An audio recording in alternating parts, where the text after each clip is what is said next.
दशहरा दीपावली के बीच होंगे नगर निकाय चुनाव। 2 चरणों में चुनाव 10 और 20 अक्टूबर को है संभावित। नगर निकाय चुनाव 2 चरणों में दशहरा व दीपावली के बीच होंगे।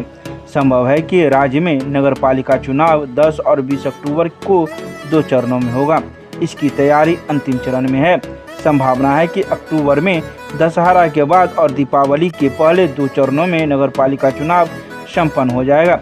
राज्य निर्वाचन आयोग ने सभी जिलों को निर्देशित किया है कि पहले चरण के मतदान के लिए 8 अक्टूबर तक बैलेट यूनिट में मतपत्र लगाकर तैयार कर ले। साथ ही दूसरे चरण के उपयोग आने वाले ईवीएम में 18 अक्टूबर तक बैलेट यूनिट मतपत्र के साथ तैयार कर ले। आपको बता दें, बिहार में नगर पालिका के पार्षद पद के अलावा पहली बार उप मुख्य पार्षद एवं मुख्य पार्षद के पद के लिए सीधा मतदान होगा, यानी वोटर ही इन दोनों पदों के लिए भी मतदान करेंगे। इस तरीके से ईवीएम में इस्तेमाल होने वाला मतपत्र भी 3 तरह का होगा।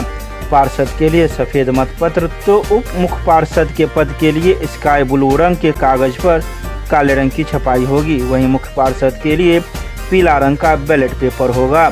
गौरतलब है कि आयोग के स्तर पर जिला उप निर्वाचन पदाधिकारी, निर्वाचन पदाधिकारी एवं सहायक निर्वाची पदाधिकारी की ट्रेनिंग 30 अगस्त से लेकर 1 सितंबर तक होगी। जिला स्तर पर मास्टर ट्रेनर का प्रशिक्षण 10 सितंबर से 12 सितंबर तक होगा। जिला स्तर पर चुनाव कर्मियों का 3 प्रशिक्षण होगा। इन सब को लेकर चुनाव आयोग तैयारी शुरू कर दी है और शुरू में ही हमने आपको बताया था कि नगर निकाय चुनाव 10 और 20 अक्टूबर को हो सकती है। सितंबर के पहले सप्ताह में घोषणा इसके लिए संभावित है। तो वहीं दरभंगा नगर निगम क्षेत्र में भी कई ऐसे भावी प्रत्याशी उम्मीदवार हैं जो अब घर घर जाकर लोगों तक पहुंच बना रहे हैं। बता दें कि चुनाव को देखते हुए कई उम्मीदवार अभी सामने नहीं आ रहे हैं, तो कई उम्मीदवार सामने आकर अब लोगों से वोट मांगने की बात कर रहे हैं।